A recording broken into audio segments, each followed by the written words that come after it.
PILAI Sociedad Anónima es una de las empresas más importantes de la región y la verdad que tiene no solamente una trayectoria dentro del mercado de los proyectos inmobiliarios privados, sino que también van elevando la vara día a día, año a año, con nuevos desafíos.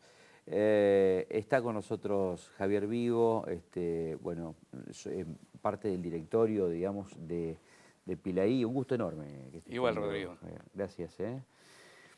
¿Cuál es el desafío más importante para un empresario hoy en términos que habitualmente el presidente Macri lo ha utilizado, ¿no? Medir de trimestres, semestres, los plazos, digamos, de proyección. Yo creo que hoy el desafío más importante para un empresario es pensar a largo plazo. Ajá.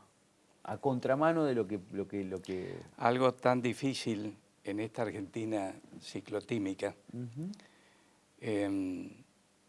Yo veía, sobre todo en los últimos meses, que los argentinos estábamos nuevamente incurriendo en una característica que nos tipifica, que es la ansiedad.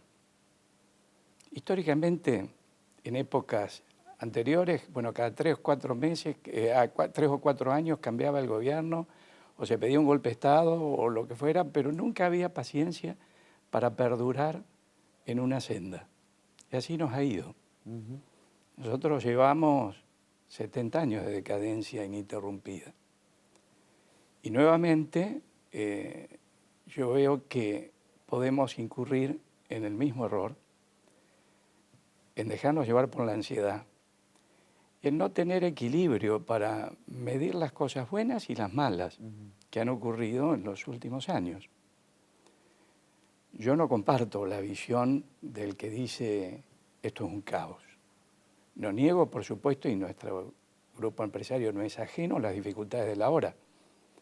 Obviamente que nuestras ventas no son las mismas que teníamos antes. Pero a mí me parece que y esto está directamente vinculado con la necesidad de pensar a largo plazo, a mí me parece que se han ido dando una serie de modificaciones estructurales, todavía insuficientes, pero muy importantes. Ujú. La inserción internacional del país es otra. La política de comercio exterior, La digamos. política de comercio exterior, el acuerdo que se acaba de celebrar con la Unión Europea, que es un gran desafío. Sí, indudablemente que eso nos genera a nosotros la necesidad de adaptarnos. Pero probablemente vos hablabas de elevar la vara. Si vos siempre tenés la vara rasa y no te transformás y tenés un empresariado prebendario que no hace la transformación correspondiente, nunca te vas a integrar al mundo. Y nosotros tenemos que partir de la base de que Argentina, después del default, se había convertido dolorosamente, porque a todos los argentinos nos duele, en un paria para el mundo.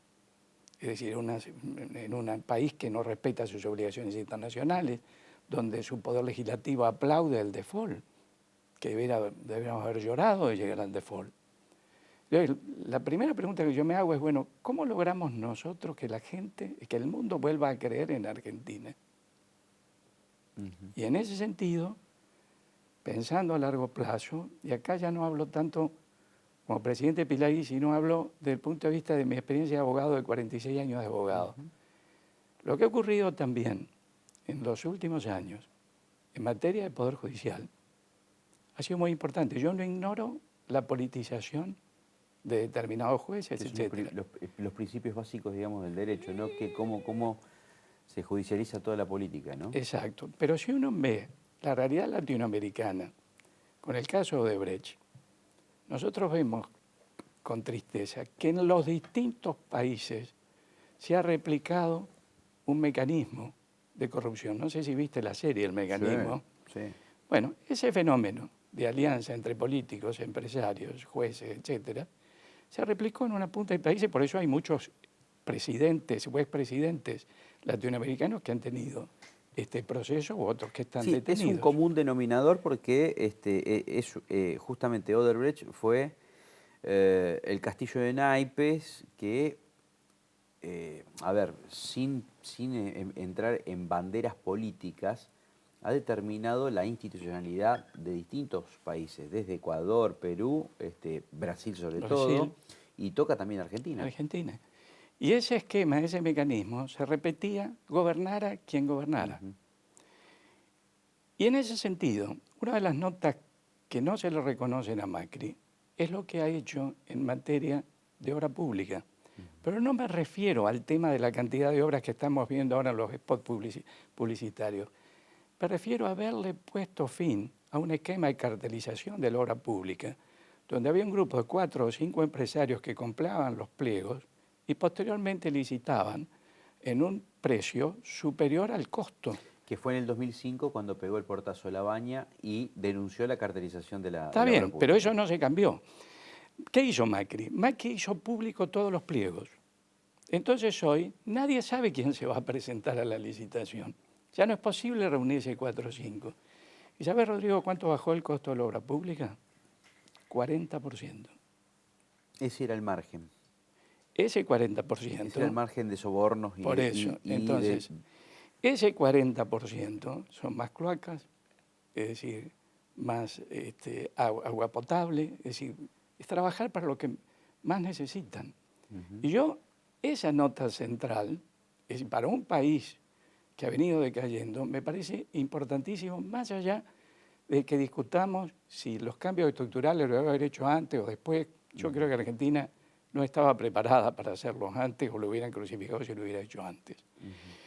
Pero en ese pensamiento de largo plazo destaco esos temas más allá de también el sinceramiento de los índices. Era muy difícil administrar incluso cualquier empresa con índices malversados. Es decir, ¿cómo hace uno para manejarse con índices de economía donde nos decían que teníamos un 6% de pobreza o que teníamos menos pobres que Alemania? Entonces hoy los índices, sean buenos o malos, se difunden. Ahora, ¿qué pensás vos que va a estar en discusión en este semestre de elecciones? ¿Va a estar en discusión el pasado y el futuro o va a estar en discusión también una posibilidad concreta de moderación? Por ejemplo, esta irrupción de Alberto Fernández con Cristina. O Pichetto, según lo que dicen los mismos justicialistas, dándole gobernabilidad a Macri, generando un frente mucho más amplio. O La Baña con Urtubey, donde tenés todos peronistas. Yo creo que, y eso lo veo con esperanza, me parece que en la integración de las distintas fórmulas, tal vez haya un paso de avance para disminuir la grieta. Inclusive con Alberto Fernández. Vamos a verlo. Vamos a ver lo cual Alberto Fernández va a ser el real. Cuando lo escuché el otro día en una entrevista, sí, dijo, Cristina va a ser la presidenta del Congreso y yo voy a armar el gabinete. Yo, en la integración de las listas no se ve que eso haya ocurrido. Y paralelamente no creo que Cristina haya cambiado su temperamento, etcétera, y su manera de ser. Lo veo difícil. Pero más allá de eso, si uno va al famoso video de Cristina, cuando ella anuncia que lo nomina Alberto Fernández, allí ella dice una cosa muy importante donde dice, yo podía ganar, pero tal vez no iba a poder gobernar. Donde está admitiendo la complejidad del problema al que el país está enfrentado. Porque, a ver, cuando uno mira el pasado, ¿qué dice? Es decir, la realidad que el país tenía estaba oculta. Pero cuando uno ve el gobierno de Cristina, la participación en el PBI, el gasto público había subido del 26 al 43%. Entonces, ¿cómo hace uno para solventar ese país? Entonces, naturalmente, Argentina tiene un problema de subsistencia de que gasta más de lo que recauda. Es decir, yo tengo negocios en Paraguay o tengo negocios en Uruguay a título personal y en Uruguay con un grupo de accionistas de Pilaí. Y mi pregunta siempre es, ¿qué hicieron distintos esos países que son más chicos y menos potentes que nosotros para nosotros continuar permanentemente decayendo? Y fueron ordenados. Me decía un ministro de Economía paraguayo hace 2 años, me decía, doctor, en 40 años nos le sacamos un 0 a la moneda, al guaraní. Qué bárbaro. Entonces, eso te está indicando la necesidad, y yo confío, que pasadas las elecciones, porque en la campaña nadie termina diciendo la verdad de lo que va a hacer, haya una reunión de los distintos sectores políticos para decir, Una bueno, concertación. una concertación, para decir, bueno, señores, es necesario, gane quien gane, hacer estas reformas estructurales. Porque vos tenés que hacer una reforma laboral, hay que hacer una reforma previsional. El mundo ha cambiado, la prolongación de la vida es otra, las cajas no se sostienen. Estás viendo en Brasil, lo acaban de plantear, el déficit enorme que le genera. Y tenés que bajar la carga impositiva. Entonces yo creo, confío, que posteriormente va a haber ese encuentro para tratar de conciliar políticas de Estado. Pero también yendo a tu pregunta de qué se va a discutir, yo creo que lo dijo Schiaretti de alguna manera en su discurso muy bueno después que ganó Con el 55%. con el 55% en Córdoba. Ahí Schiaretti dijo claramente que él estaba a favor del peronismo republicano. Y lo dijo después que Mempo Giardinelli, que forma parte de los intelectuales, o Durañona, el intendente de una localidad de la provincia de Buenos Aires, dijeron que la Corte había que, Durañona dijo de que había que llenarla de ministros militantes, mientras Giardinelli habló de sustituir el Poder Judicial por un servicio de justicia y ya no modificar la Constitución, sino cambiarla. Entonces, si ese fuera el término de discusión, lo que estamos discutiendo es entre la República y un sistema autoritario, un sistema tipo chavista. Ahora, es importante, diste en la tecla, digamos, de lo que es la conformación territorial de cualquiera de las tres fuerzas que hoy están en puja, más allá que hay dos fuerzas que tienden a polarizarse. ¿Cómo es la adhesión de los gobernadores? Hay mucha especulación de parte de los gobernadores. Nadie quiere poner las manos en el fuego por ninguna de las tres listas. O sea, lo de Schiaretti es el claro ejemplo de la famosa boleta corta.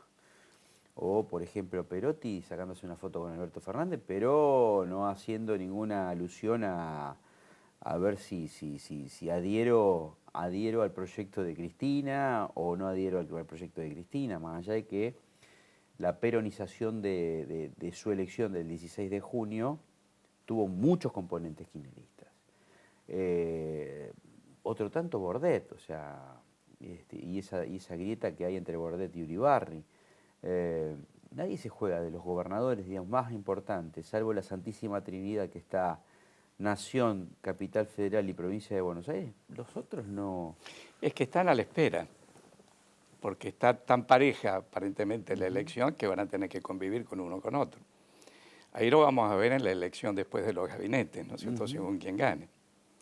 Y yo diría que es lógico, es natural que sea así. A ver, está muy buena esa definición. Los gabinetes provinciales se van a definir después del 27 de octubre. Claro, claro.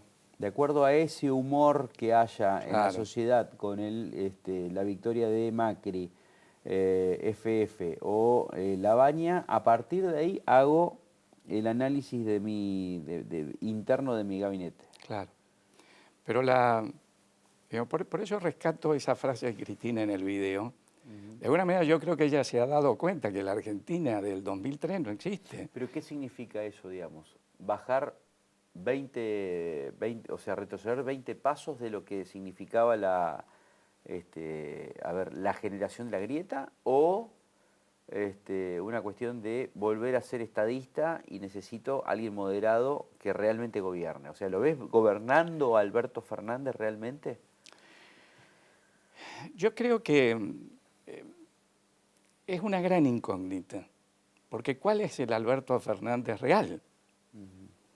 Uno ve las declaraciones de años anteriores y era efectivamente muy críticos, muy crítica de toda la gestión, desde el Pacto de Irán. Ahora está citado, que lo llaman porque por uno de los videos yo creo que había habido un encubrimiento, así que en un tema tan delicado como ese. Yo creo que Alberto Fernández probablemente tiene una visión más realista de la complejidad económica.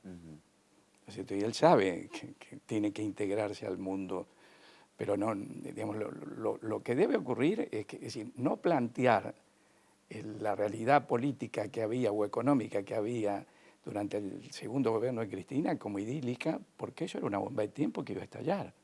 Entonces, lo que es esperable es decir, señores, este país no es viable, tenemos que hacer modificaciones profundas, pongámonos de acuerdo. Bueno, ahí está, los otros días dijo, sí. perdón, cuando le preguntaron si el ministro iba a ser Kicillof, dijo que no. Lo que pasa es que está la patriada de Kicillof Magario como un juego de ajedrez contra Mario Vidal, digamos, ¿no? Como Sí. esa es una jugada, es la madre de todas las batallas, esa provincia de Buenos Aires, porque en Capital Federal, vamos a hacer, claro, quiero ser ilustrativo y no vulgar, pero lo pones a Jacobo Vinograd con el sello del PRO y gana igual, digamos, o sea, Capital Federal es PRO, no es imposible, digamos. Por ahí puede haber un futuro en el día de mañana de la mano de Coti Nociglia de que sea la renovación de ese nuevo frente que se quiere ampliar, sea Lustó, pero votan ellos, o sea, los porteños votan, digamos, a Cambiemos o lo que significaba Cambiemos, ¿no? Es así. Ahora, ojalá, Rodrigo, se dé esa maduración, se dé ese pensamiento a más largo plazo. Dejemos los argentinos de ser infantiles.